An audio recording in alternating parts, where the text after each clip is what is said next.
Whom do you think would make a better invisible woman? Jessica Alba or Hillary Clinton? Now here's the next question. Who between the two would make the better president? Unfortunately, we're going to find out.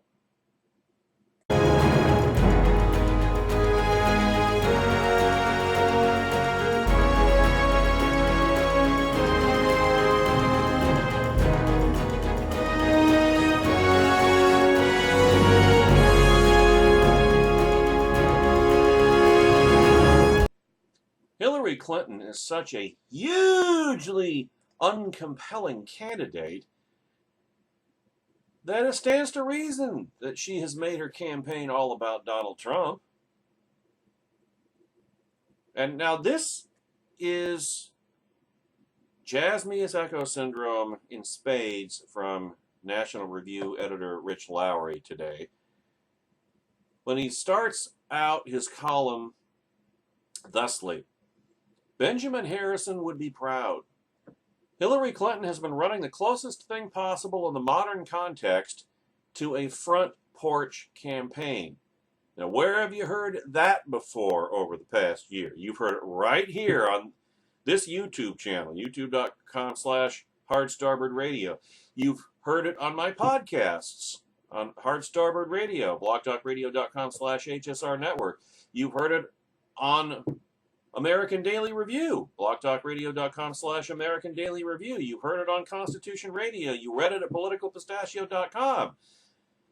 Up until about 3.5 months ago. I mean, I've said it since this 2016 campaign began. Hillary Clinton is unlikable, abrasive, off-putting, untrustworthy. The more people see and hear of her, the worse she does. So it stands to reason, from a defensive standpoint, playing political defense, that the lower profile Mrs. Clinton adopts, the better her chances are going to be. And then when you figure in who her opponent is, who and what her opponent is, Donald Trump, who goes out of his way to self-destruct every chance he gets, then it's playing political offense too. Just get out of his way. Look like the safer, saner choice. That's all Mrs. Clinton has to do, and that's exactly what she's been doing.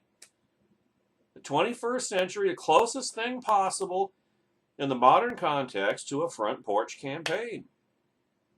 She's happy to have the race all about her opponent rather than herself.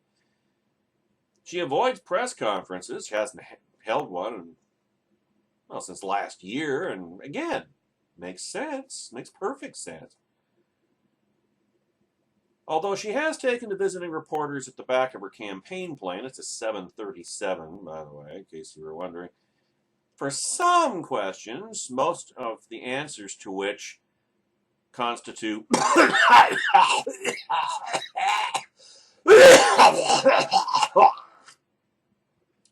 I wouldn't think she had much lung left to cough up, but that's been pretty much what she's been doing of late.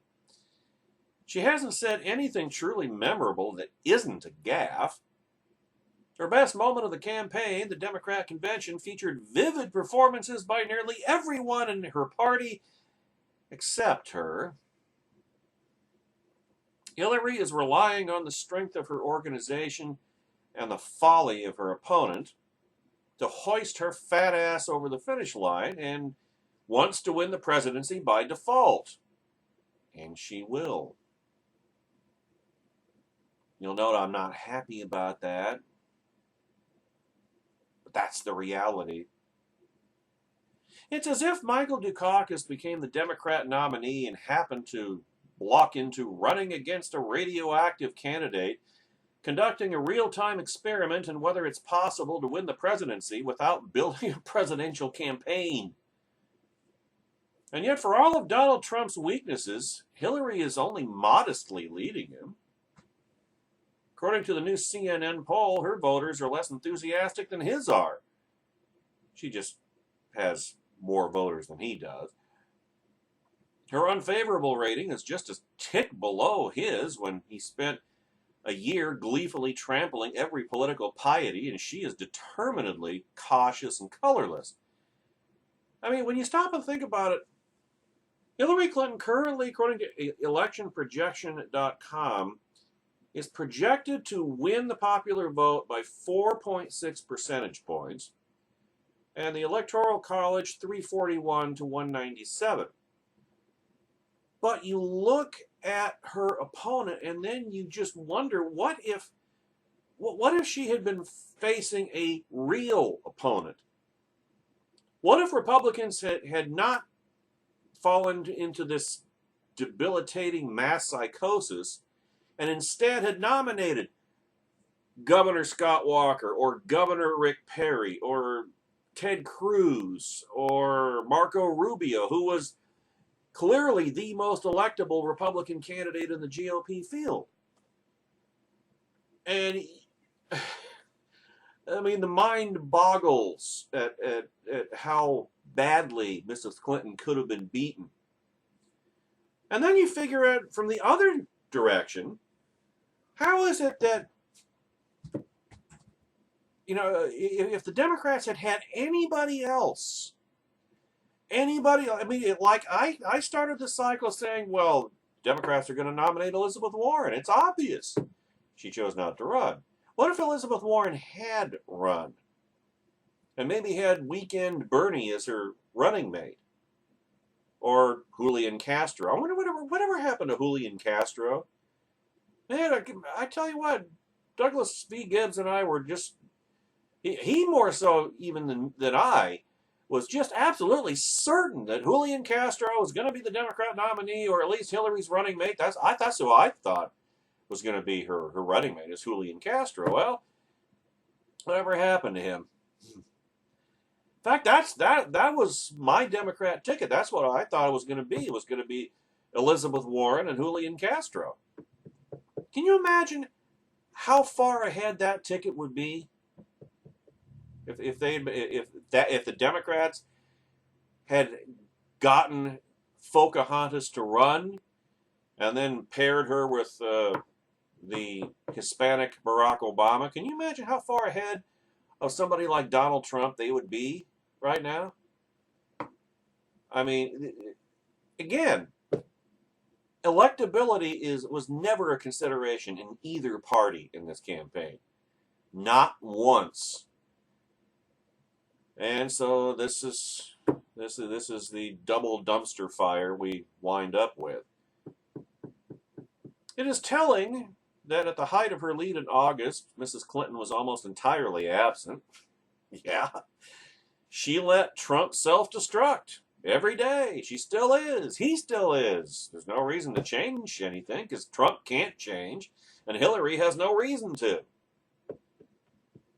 I mean, you know, maybe she'll keel over at the debates. That's always that's a growing possibility. But Hillary herself lacks almost all the qualities that make for a compelling presidential candidate, something I've been saying, and it's not a unique observation unto me, but it's been said over and over and repeatedly since this, well, not just this cycle, it's always been the case. I mean, she isn't fresh, which is a Grand Bull Moose Gold Medal winner of cosmic understatements. She has been prominent in our politics and controversial for 25 years. She isn't entertaining. She isn't inspiring. Her speeches never achieve rhetorical liftoff, and she has the most insincere laugh in American politics when she's not barking like a dog. I know, speaking her native language. She isn't associated with a cause other than herself, hence the derisive nickname, Herself, with a capital H with the arrow going the wrong direction. In the Democrat primary, she bent to the energy of the Bernie Sanders phenomenon, and in the general election, she has found her voice only when attacking Donald Trump, just as Trump has only really found his voice when attacking other Republicans. I'm sorry. not other Republicans attacking Republicans, because Donald Trump's not a Republican. She isn't ethical. There's another huge euphemism. And I love this phrase. The debris field from her private email server and the shady dealings of the Clinton Foundation will stretch into November and to infinity and beyond. I mean, that will give Republican Congressional Committee chairmen plenty of things to do, holding hearings on Hillary scandals over the next 4 years. And none of them will amount to anything because they won't have the balls to impeach her any more than they did Barack Obama, and for the equivalent reason. First woman president! Already wealthy by any reasonable standard and unbelievably famous, the Clintons only had to conduct themselves with a modicum of respectability. I mean, how low would that bar have been set? The past several years to avoid creating further obstacles on Hillary Clinton's path to the White House, but then the GOP nominated Donald Trump, offsetting all of that, so it's all cool, I guess. Instead, Hillary bent the rules and arguably violated laws, to try to keep her state commissariat emails from prying eyes, and the couple mingled Clinton. There's another spectacular understatement. Mingled Clinton Foundation and state commissariat business in, at the very least, a wildly inappropriate manner. They vacuumed up every loose dollar they could find, from Hillary's Goldman Sachs speeches to Bill's $17.6 million gig as honorary chancellor for a for-profit college. Now, to my knowledge, it wasn't Trump University, but it may as well have been. Hillary wants to define political change as embodied by Donald Trump as unacceptable, a classic case of being right for the wrong reasons. But she has gone almost as far in rendering the status quo, as represented by her high-handed politics of cronyism and corner-cutting, intolerable. The Clintons famously believe that the rules don't apply to them, and why not?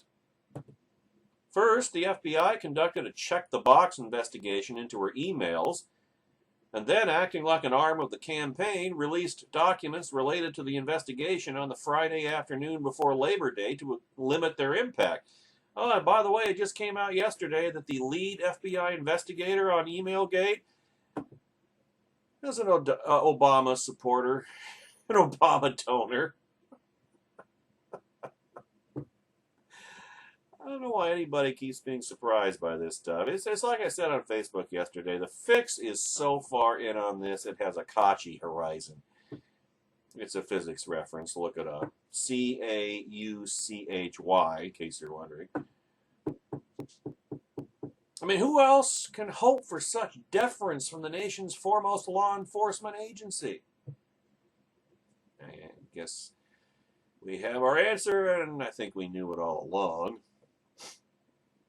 In only one sense does Hillary Clinton perhaps match the political moment, and this is why she's going to win on November 8th. She may be boring, unlikable, unbearable, abrasive, untrustworthy, but she is stolid. Her argument against Trump is based on character and temperament, in other words, stability, mental and emotional stability. Kind of like the angle that, which was unjustified in this case, that the Democrats took against Barry Goldwater in 1964. You remember that expression, in your guts, you know he's nuts? Well, that was horribly unfair to Barry Goldwater. It's spot on target with Donald Trump. And she is making a bet that if she can define Trump as dangerous, which he has already done in spades and indelibly, then plodding and predictable will look alluring by comparison.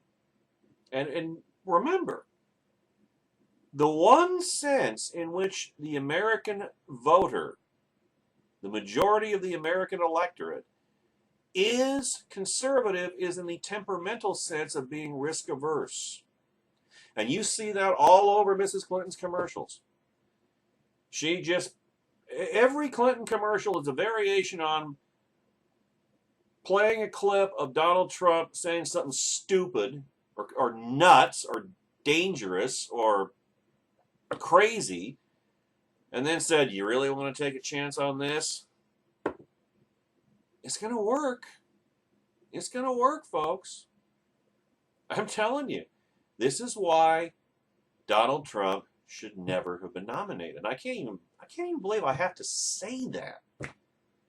Why does an argument have to be made against nominating Donald bleeping Trump?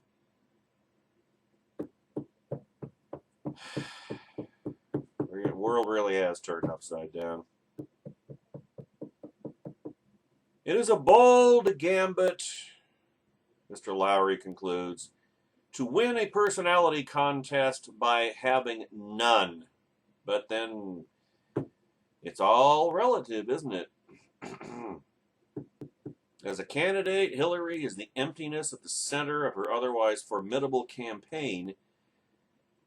But again, you have to make the argument. Look who her opponent is, because that's all she needs.